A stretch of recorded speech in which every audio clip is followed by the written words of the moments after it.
네, 오늘 저희는 데살로니가전서 2장 8절 말씀을 볼 것입니다. 또한 제목은 우리의 사랑하는 자들을 위하여 라는 제목으로 살펴보겠습니다.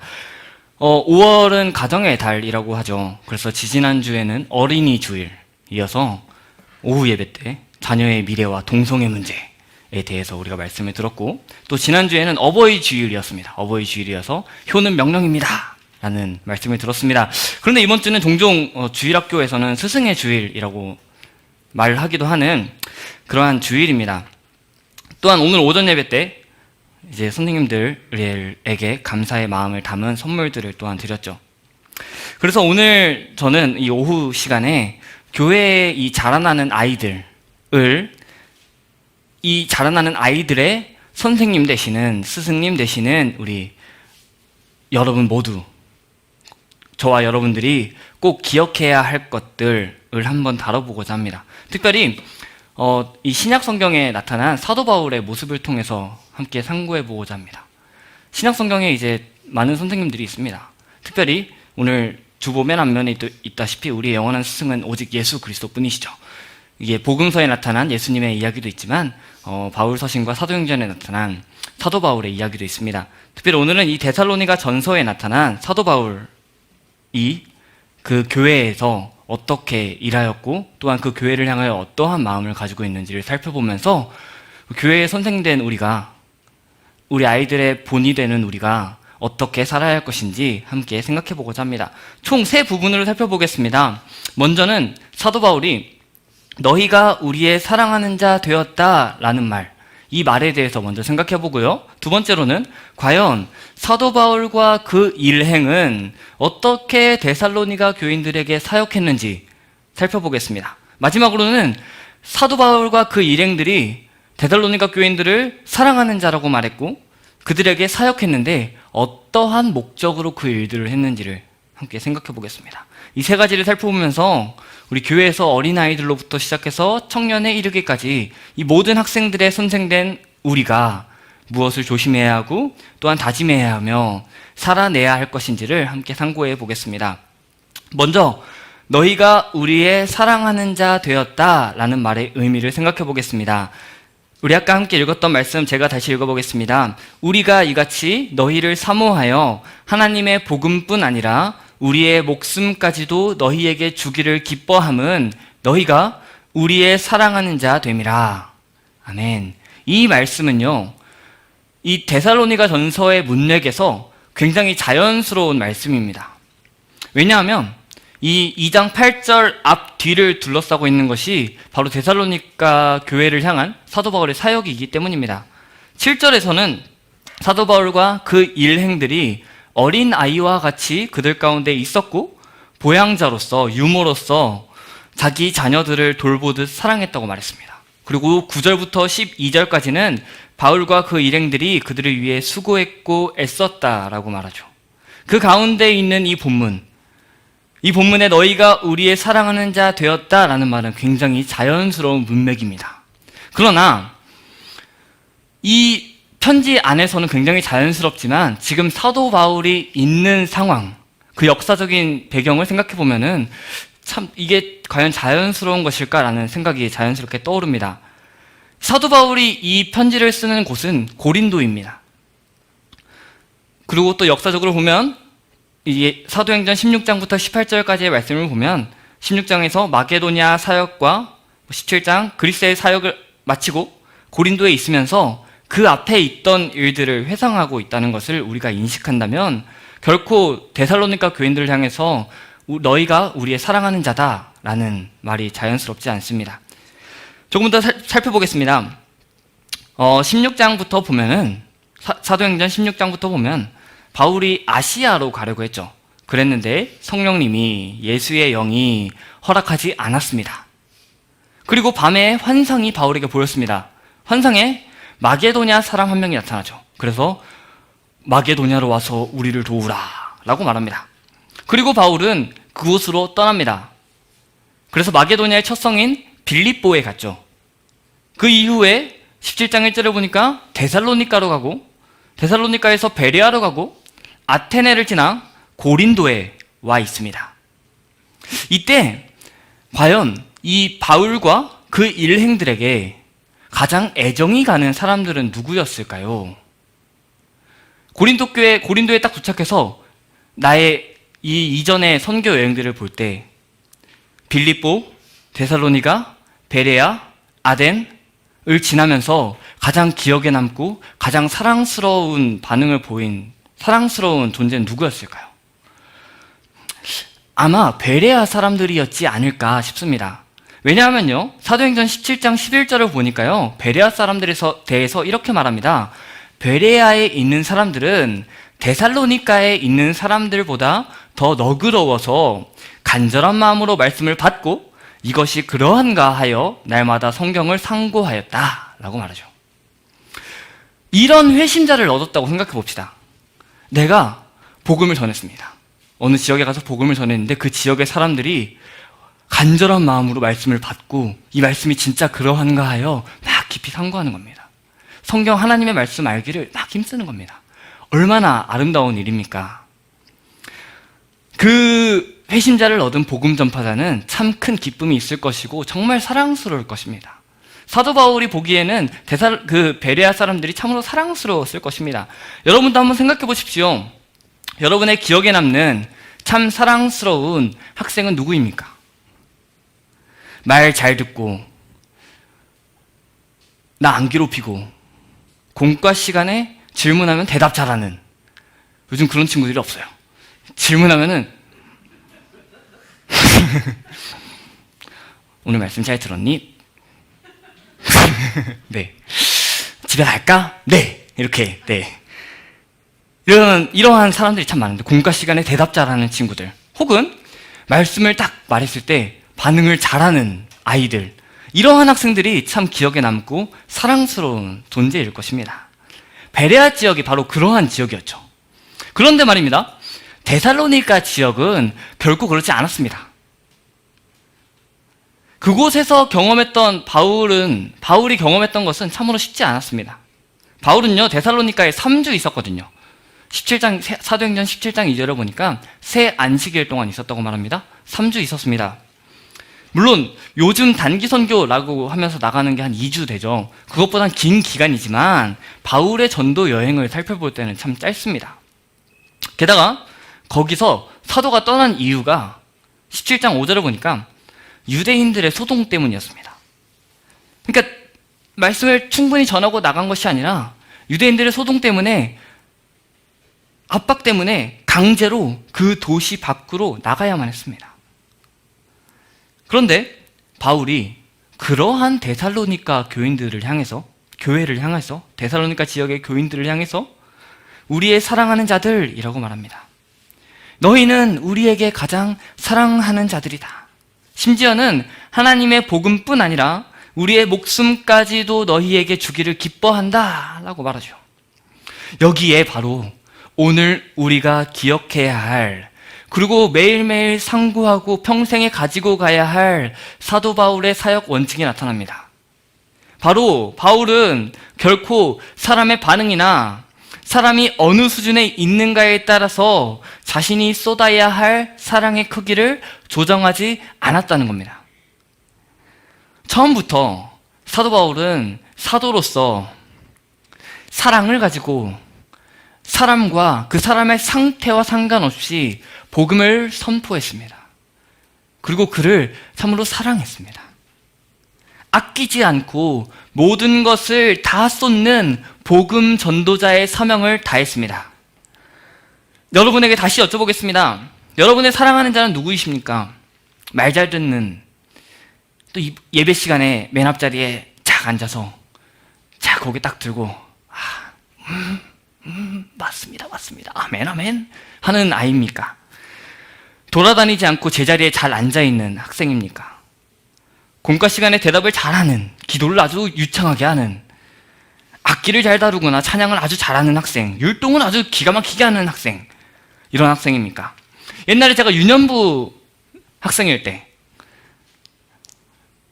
어릴 때죠. 지금도 어립니다. 네, 유년부 학생 때 한 20년 됐네요. 한 20년 전에 네, 불렀던 찬양, 이걸 찬양이라고 해야 될지 잘 모르겠어요. 근데 어쨌든 예배 시간에 불렀던 노래? 찬양? 어쨌든 그런 게 하나가 기억이 났습니다. 어떤 찬양이었냐면요, 제가 한번 불러보겠습니다. 오랜만에 불러보겠습니다. 예배 시간에 떠드는 아이, 예수님이 보시면 뭐라 하실까? 기도 시간에 장난꾸러기, 예수님이 보시면 뭐라 하실까? 아니 안 돼요.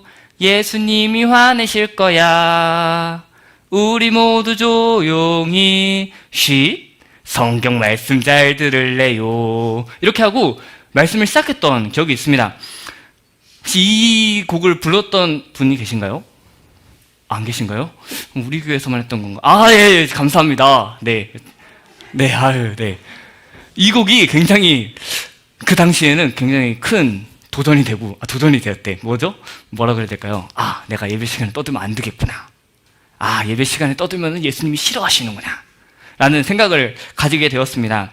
물론, 예배 시간에 떠들지 않고 집중하는 것, 기도 시간에 집중하는 것, 말씀 시간에 집중하는 것이 마땅합니다. 그러나 과연 그 시간에 떠든다고 해서 아이들이 집중 못하죠. 집중 못한다고 해서 예수님이 화내실까요?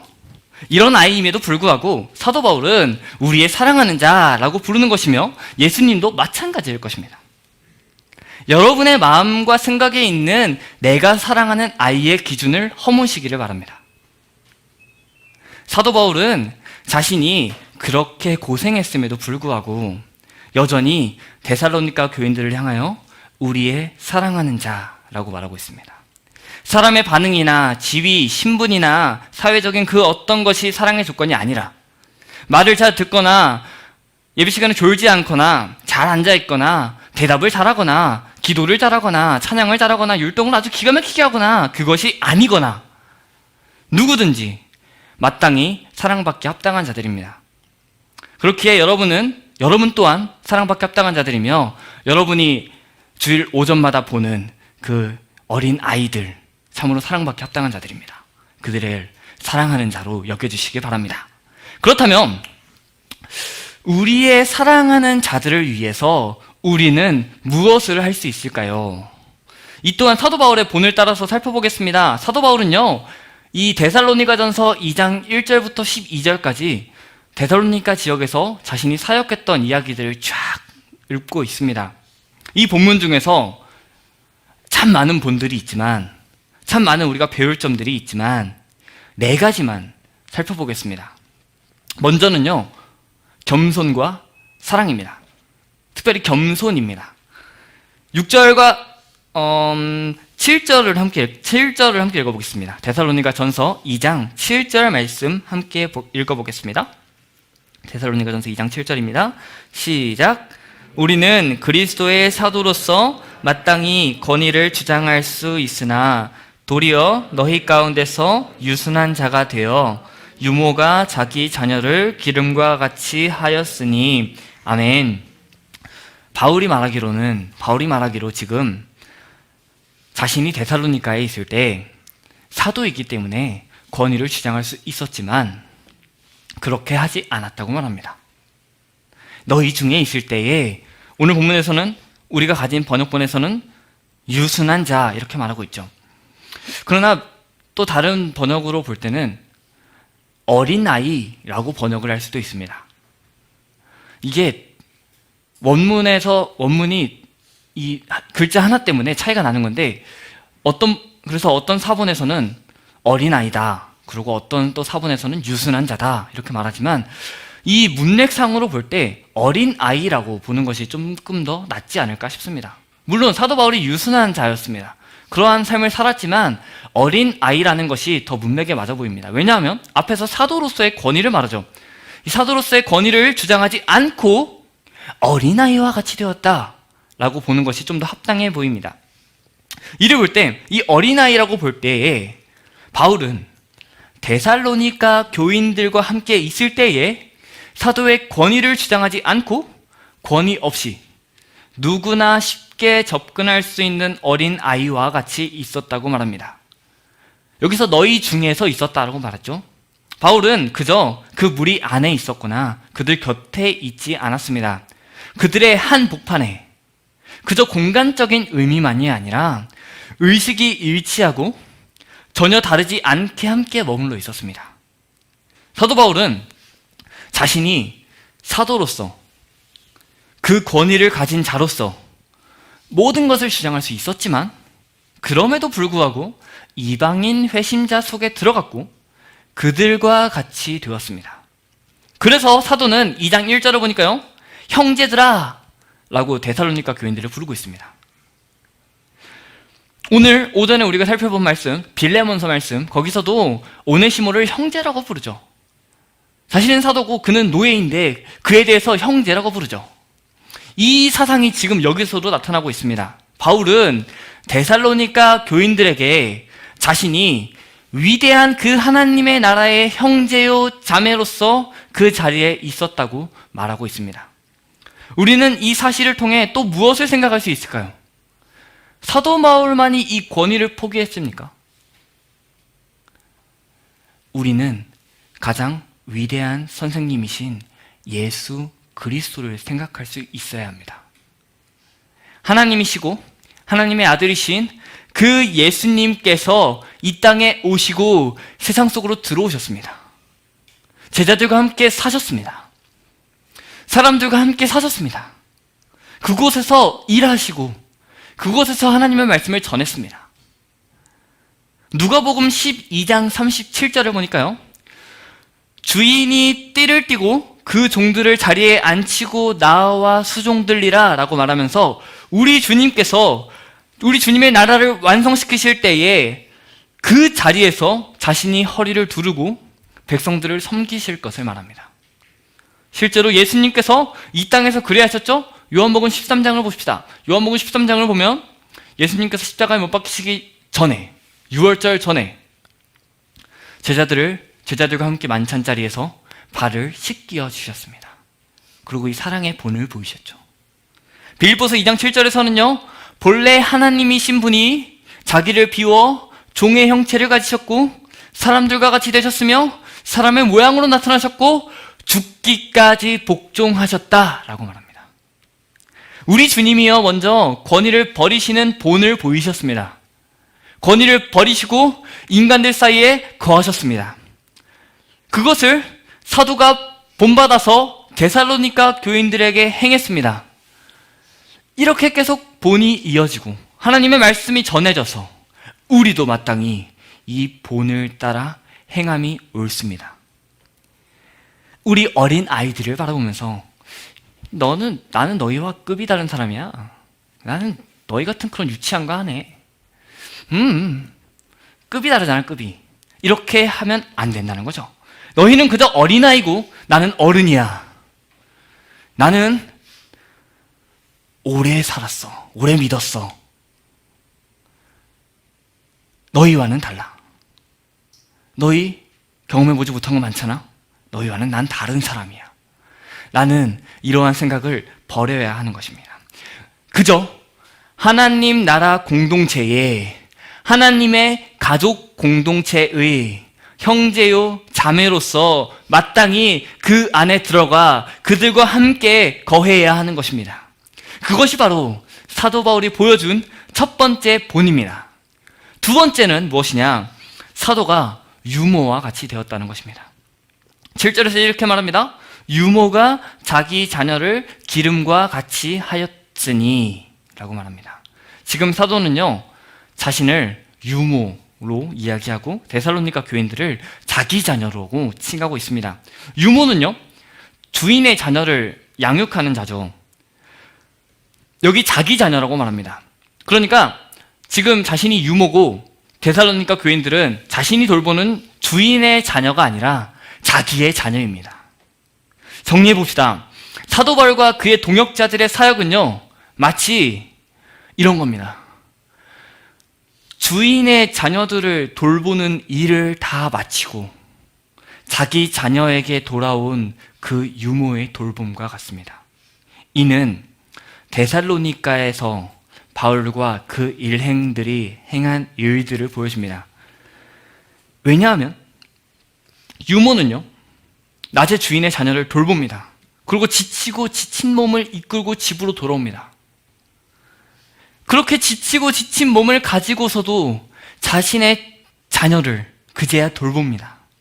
바울과 그 일행은요, 마치 밤낮 일하는 노동자, 밖에 나가서 일해야 하는 유모, 다른 일을 해야만 생존이 가능한 그러한 자와 같이 살았습니다. 그러면서 데살로니가 교인들에게 복음을 전하였습니다. 이게 바로 자신의 목숨까지도 내어주기를 기뻐하는 사도 바울의 모습입니다. 이를 통해 우리는 무엇을 배울 수 있을까요? 우리 아이들, 그들을 위하여 밤낮 수고하고 애쓰며 그 일을 마친 후에 우리 아이들을 마치 유모가 자기 자녀들을 돌보듯 돌보는 우리의 삶이 됨이 마땅하다는 것입니다. 요즘은 또 직접 찾아갈 수가 없죠. 상황인지라 직접 찾아갈 수 없지만 여러 소통의 통로는 있을 수 있습니다. 그것도 어렵다면 그 어린 아이들을 위한 사랑의 기도가 얼마나 큰 사랑의 표현입니까? 우리가 그렇게 행함이 마땅하며 그렇게 행하는 것이 바로 사도 바울이 보여주는 선생된 자의 본입니다. 밤낮 수고하며 자기 자녀를 돌보는 유모와 같이 우리도 우리의 모든 시간과 우리의 목숨까지도 주기를 기뻐하는 저와 여러분이 되기를 소망합니다. 세 번째입니다. 사도는 삶으로 가르쳤습니다. 9절부터 10절을 보니까요, 이렇게 말합니다. 형제들아, 우리의 수고와 애쓴 것을 너희가 기억하리니 너희 아무에게도 폐를 끼치지 아니하려고 밤낮으로 일하면서 너희에게 하나님의 복음을 전하였노라. 우리가 너희 믿는 자들을 향하여 어떻게 거룩하고 옳고 흠없이 행하였는지에 대하여 너희가 증인이요 하나님도 그러하시도다. 아멘. 이렇게 말하고 있습니다. 바울이요, 데살로니가에 3주 있었습니다. 그런데 그 3주 동안 그저 주중에는 집에서 쉬다가 혹은 말씀을 준비하다가 안식일에만 딱 회당에 등장해서 말씀을 전한 그러한 삶을 살지 않았습니다. 그는 매일의 일상에서 수고하고 애썼습니다. 밤낮으로 일했습니다. 또한 거룩하고 옳고 흠 없이 행했습니다. 바울은 결코 밤낮으로 회당에서 강론하지 않았습니다. 그 증거가 바로 데살로니가 후서에 있습니다. 데살로니가 후서 3장 10절을 보니까요, 굉장히 우리가 요즘도 자주 쓰는 말이 나옵니다. 일하기 싫어하거든 먹지도 말게 하라. 이런 말이 요즘도 말하죠. 먹지도 말고 일하기 싫거든 먹지도 말라 임마, 이렇게 하죠. 이 말을 사도 바울이 지금 쓰고 있습니다. 일하기 싫어하고는 먹지도 말게 하라 라고 말했죠. 과연 사도 바울이 자신이 일을 하지 않고 했다면 이런 말을 할 수 있었을까요? 일을 하지 않으면서 이런 말을 할 사도가 아닙니다. 이러한 일들은, 이렇게 말만 하고 행동하지 않는 것은 당시에 일하던 소피스트들, 그냥 연설가들, 이러한 자들이 하는 일이었고, 사도 바울은 자신의 삶과 말과 이 마음을 다해서 보여주었습니다. 그렇기 때문에 이 일하지 않거든 먹지도 말게 하라라고 한 사도 바울은 결코 반드시 일을 함께 했을 것입니다. 그는 데살로니가 사람들과 함께 동일한 조건에서 살았고 함께 일했고 그 일터에서 복음을 전했습니다. 그리고 그 복음을 듣고 믿는 자가 생긴 거죠. 회심한 자들이요, 복음을 전한 자가 어떻게 살았는지를 가까이서 보았습니다. 그들은요, 바울이 일상을 거룩하게 살았고 옳게 살았고 경건하게 살았는지를 확인할 수 있었습니다. 보았습니다. 그 본 결과 믿기에 좋다는 겁니다.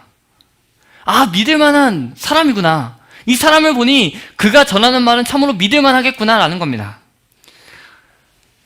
우리에게 가져와 볼까요?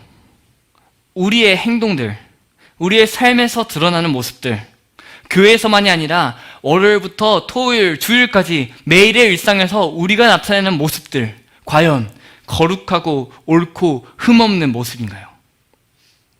우리는 지금 비록 학생들과 함께 살지는 못합니다. 그러나 시흥 삼동을 살다 보면 마주칠 때가 있죠.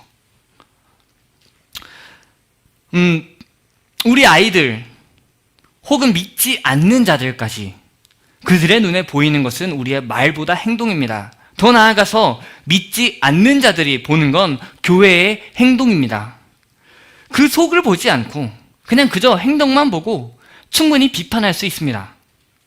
그 모습을 지금 우리가 이 코로나 사태를 지나오면서 많이 보고 있지 않습니까? 이렇게 우리가 방역수칙을 잘 지키고 있어도 그냥 예배를 드린다는 그 자체만으로도 충분히 욕하는 이러한 상황에 있지 않습니까? 사람들은 행위를 보는 것입니다. 더불어서 이 행동을 본다는 사실은 우리가 우리의 행동에서 사소한 하나라도 주의해야 할 것을 생각하게 만듭니다. 그렇다면 먼저 이 두 가지를 한번 생각해 보겠습니다. 우리의 행동에 대해서 두 가지를 생각해 보겠습니다. 먼저는 믿지 않는 자들에게 보이는 행동입니다. 하나를 예를 들자면 특히 이 지역에, 이 시흥삼동 지역에 제가 처음에 오고 나서 굉장히 어려웠던 게 중에 하나가 일방통행입니다. 일방통행이 아직도 저는 헷갈립니다. 특히 여기 이 앞쪽은 이제 알겠어요. 이 앞쪽은 올라가는 게 일방통행인 거 알겠어요. 그리고 저기도 이제 이렇게 알겠어요. 근데 저 위쪽은 아직 헷갈리거든요. 그런데 이 일방통행이 많은 우리 이 시흥삼동 지역에서 일방통행 지키기가 바로 사람들이 보는 행동들 중에 하나입니다. 제가 얼마 전에 마트를 하나 방문을 했거든요. 이 지역에 있는 마트를 하나 딱 방문을 했는데요. 갑자기 살 것들을 막 고르고 있었죠? 막 고르고 있는데 갑자기 어떤 어른 한 분이 딱 들어오시는 거예요. 그러더니 여기 사장 어딨냐고, 사장이 누구냐고, 사장 부르라고 막 그러시는 겁니다. 그래서 막 이제 가장 재밌는 싸움이 그런 싸움이잖아요. 가장 재밌는 구경이 이렇게 싸우는 건데 봤죠. 이렇게 안 보는 척하면 보면은 혼날까봐 무슨 일이지? 고르는 척하면 귀는 이렇게 가 있는 거죠. 들어보니까 이 배달하는 차가 이 밑에 있는 일방통행, 이렇게 일자로 쫙 일방통행이잖아요. 이 일방통행길을 역주행을 하고 있더라는 겁니다. 그러면서 이게 지금 마트가 동네에서 이게 뭐 하는 거냐며 막 화를 내시던 모습이 있었습니다. 그러니까 그 역주행으로 인해서 마트가 욕을 먹고 그 행동 하나가 한 명의 손님을 보내는 것이죠. 우리도 마찬가지입니다. 우리의 이 작은 행동 하나가 예수님 믿는 자로 교회의 예수님 믿는 자들의 행동인 것입니다. 학생들에게 드러나는 모습들로 생각해 볼 수 있습니다. 예배 시에 나타날 수 있고요. 혹은 이 지역을 돌아다니다가 우리 아이들을 마주칠 때의 그 모습에서 나타날 것입니다.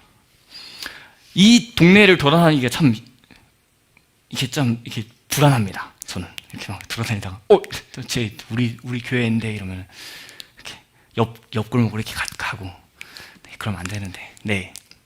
아무튼 우리 아이들을 이 지역에 이렇게 돌아다니는 보면 요즘 제가 학교를 잘 안 가다 보니 대면 수업을 안 하니까 대면 수업을 안 할 때는 여기 계속 있으니까 아이들을 종종 봅니다. 종종 보면은 봅니다. 이렇게 여러분들도 아이들을 종종 볼 것입니다. 그때에 여러분들의 그 행동과 그 말과 그 모든 모습들이 아이들에게 보여질 것입니다. 물론 아이들은 그렇게 신경 안 쓸 수도 있지만 그냥 지나가시는 교회 어른분이시구나 라고 하고 지나갈 수 있지만 그 작은 행동 하나가 어떠한 경우에는 큰 아이에게 큰 영향으로 다가올 수가 있습니다. 우리도 이 지역에서 살아가면서 예수님 믿는 자로서의 본이 어떠한 것인지 우리는 보여주어야 함이 마땅합니다. 행동을 통해서, 삶을 통해서 우리 아이들에게 예수님 믿는 자의 삶이 이러한 것이다 라는 것을 우리도 보여주어야 합니다. 우리는 편한 잘못을 택하기보다 불편한 옳음을 선택함이 옳습니다. 길거리 지나다니다가 내가 뜯은 사탕 껍질 쓰레기통에 버려야 되는데 쓰레기통이 없으니까 이거 어떡하지? 이렇게 지나다니다가 이렇게 자연스럽게 버리는 네, 이런 것들 이제 또 웃으시는 분들은 다 한 번씩 해보신 거죠? 네, 이러한 작은 행동들. 근데 이렇게 딱 했어. 딱 했는데 딱 던졌어요. 근데 뒤에 유초등 애가 지나가는 거예요. 저기 우리 권사님이신데, 우리 집사님이신데 저기서 쓰레기를 저렇게 버리시네? 나도 저렇게 해도 되는구나. 네, 이렇게 될 수 있다는 거죠. 우리는 늘 조심해야 함이 마땅합니다. 사도 바울은 자신의 흠없고 옳고 거룩한 행동의 증인으로서 자기가 그렇게 행동했다는 것에 대한 증인으로 데살로니가 교인들과 하나님까지 언급합니다. 그의 삶은 그러했습니다. 우리의 삶도 결국 하나님 앞에서 하나님을 드러내는 삶으로 살아야만 합니다. 나 혼자 있는 것 같은 상황에서도, 다른 사람들과 함께 있는 중에서도 변하지 않는 한 가지 사실은 하나님 앞에 있다는 것입니다. 이 사실을 기억해야 하고 마땅히 그 앞에서 합당한 행동으로 살아야만 합니다. 마지막입니다. 사도와 그 일행은 아버지가 자기 자녀에게 하듯 가르쳤습니다. 바울은요, 일상에서 삶을 통해 보여주었습니다. 그러나 그게 끝나지 않았습니다. 공적인 복음 선포가 있었습니다. 우리도 일상에서 삶으로 살아내지만 결국 특히 선생님들은 주일학교 아이들과 마주하고 말씀을 가르치게 됩니다. 이 일상에서의 거룩함과 말씀의 사역이 하나가 될 때에 3주라는 기간 동안 하나님 나라의 복음을 온전히 선포할 수 있었습니다. 7절에서요, 근데 우리가 생각해보면요, 7절에서 유모와 자기 자녀라고 말했습니다. 그러나 지금은 아버지와 자기 자녀로 말합니다. 이는 유모가 자기 자녀를 사랑함을 이야기하면서 사도로서 사랑과 따뜻함을 말했다면, 여기서는 권위를 전달하기 위해서입니다. 우리도 이 둘의 하나됨을 힘써야 합니다. 일상에서, 학생들 속에서 학생들과 같은 삶을 살다가도 공적으로 말씀을 가르칠 때에는 하나님의 말씀을 바르게 전달해야만 합니다. 또한 우리가 한마디를 할 때에도 하나님의 말씀에 바른 말을 해야만 하는 것이죠. 그렇게 가르쳐야 합니다. 그렇게 가르치도록 기도하셔야 됩니다. 가르치는 우리에게 권위가 있어서가 아니라 하나님의 말씀 자체에 권위가 있기 때문입니다. 성경이 그냥 말이 아니라 하나님의 말씀이기 때문이죠. 이 사실을 우리는 기억해야만 합니다. 정리해봅시다. 4가지였습니다. 먼저는 겸손이었어요. 그들 안에 들어가서 함께 살았습니다. 두 번째는 사랑이었습니다. 유모가 자기 자녀를 돌보듯 사랑했어요. 세 번째로는 삶으로 가르쳤습니다. 네 번째로는 권위 있는 가르침이었습니다. 사도는 그저 겸손과 사랑의 삶으로만 일관하지 않았고 공적인 복음 선포가 함께 있었습니다. 그러나 이 모든 것의 최고봉이시며 가장 탁월하신 스승은 바로 우리 주 예수 그리스도이십니다. 복음서를 찬찬히 읽어보면요, 예수님께서 이미 겸손과 사랑의 본을 보이셨고 삶과 권위 있는 가르침을 행하셨습니다. 그 예수님을 따라 바울이 행하였던 것이고, 오늘을 살아가는 우리도 그와 동일하게 그 본을 따라서 행동함이 마땅합니다. 우리의 최고 선생님이신 주 예수 그리스도를 따르며 또한 그분을 본받아 행해야 할 점 있습니다. 마지막입니다. 바울과 그 일행들이 우리의 자신들의 사랑하는 자인 데살로니가 교인들을 위해서 겸손과 사랑과 삶과 말씀으로 가르쳤습니다. 그 목적은 무엇일까요? 12절입니다. 함께 읽어보겠습니다. 2장 12절 말씀입니다. 데살로니가 전서 2장 12절 말씀입니다. 함께 읽겠습니다. 시작. 이는 너희를 부르사 자기 나라와 영광에 이르게 하시는 하나님께 합당히 행하게 하려 함이라. 아멘. 하나님은 부르신 자이십니다. 부르셨는데 어디에 부르셨느냐? 하나님은 부르시는데 자신의 나라와 영광 안으로 부르셨습니다. 이 부르심을 받은 우리는 지금 어디에 살아갑니까? 하나님 나라 백성으로 지금 살아가며 영원한 하나님의 나라에 들어갈 것입니다. 그것을 지금 사도 바울은 말하고 있는 겁니다. 사도 바울이 데살로니가 교회에게 사역했던 것의 목적은요, 그들이 하나님 나라 백성다운 삶을 살게 하고 영원한 하나님의 나라를 사모하며 그 나라에서 영원히 행복하게 살 것을 가르치기 위한 것이었습니다. 그 나라에서 살 것을 기대하며 이 땅에서 합당하게 생활하라는 것을 보여주기 위한 것이었습니다. 지금 예수님을 믿고 하나님 나라에 참여한 너희는 그 영광 안으로 부르신 하나님께 합당하게 생활하라 라고 말합니다. 빌립보서 1장 28절에서도 그렇게 말했죠. 오직 너희는 그리스도의 복음에 합당하게 생활하라 라고 말했죠. 너희의 삶은 지금 현재와 미래에 하나님 나라라는 영역 안으로 들어온 하나님의 통치를 받는 그 복된 삶이다. 그러니 복된 삶에 합당하게 살아가라 라고 말하고 있는 겁니다. 그렇다면 우리의 가르침의 목적은 무엇입니까? 이 세상에서 성공하는 삶을 사는 겁니까? 그러한 자들만이 간증의 내용이 됩니까? 이 세상에서 성공의 조건을 달성해야만 합니까? 우리의 본을 보이는 목적과 우리 선생님들이 가르치는 목적은 우리 아이들이 하나님 나라 백성으로서 합당히 행하게 하나님 나라 백성인 것을 인식하고 영원한 하나님 나라를 사모하며 하루하루 그렇게 하나님께 합당한 자로서의 삶을 살도록 인도하는 것인 줄 믿습니다. 내가 먼저 들어왔으니 내가 선배야가 아니라 우리 함께 하나님 나라의 일원이 되었으니 하나님 나라의 백성이 우리가 함께 하나님 나라의 백성이니 우리를 부르신 하나님께 합당한 삶을 함께 살아내 보자꾸나 라고 외치는 겁니다. 그것이 바로 사도 바울의 목적이었습니다. 말씀을 마칩니다. 오늘 우리는 사도 바울이 데살로니가 교회에 보낸 편지를 보면서 우리 학생들의 선생된 우리가 어떠한 생각을 가지고 어떠한 방식으로 어떠한 목적을 가지고 가르침을 계속해야 할지를 살펴보았습니다. 우리가 가져야 할 생각은 이것입니다. 어떠한 삶을 보이는 학생이거나 어떠한 행동을 보이는 학생이거나 그 학생이 바로 나의 사랑하는 자다라는 겁니다.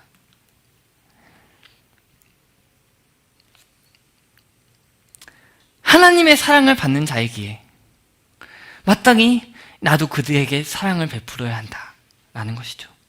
다음으로 우리가 행해야 할 방식은 겸손과 사랑, 그리고 일상에서의 거룩과 주일의 말씀 가르침입니다. 그 목적은 하나님 나라를 살게 하시고 영원한 하나님 나라에 들어가게 하실 그 하나님께 합당히 행하는 것입니다. 하나님께서는 저와 여러분을 하나님 나라의 교사로 부르셨습니다.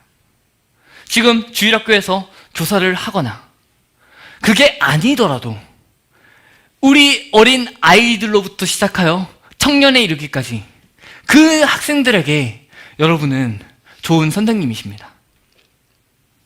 이 사실을 기억하시기 바랍니다. 그리고 마지막 때에 우리의 사랑과 겸손으로 학생들을 섬기며 일상에서의 거룩과 말씀 가르침으로 함께 하나님 나라를 살아내시는 여러분들을 바라보시며 예수님께서 참 잘했다 칭찬하실 것입니다. 그 영광의 날을 고대하며 하루하루 열심히 다해 사랑하시고 살아내시는 저와 여러분이 되시길 소망합니다. 그렇게 할 때에 우리의 교회가, 우리 어린 아이들이 믿음에서 점차 자라날 줄 믿습니다. 함께 기도합시다.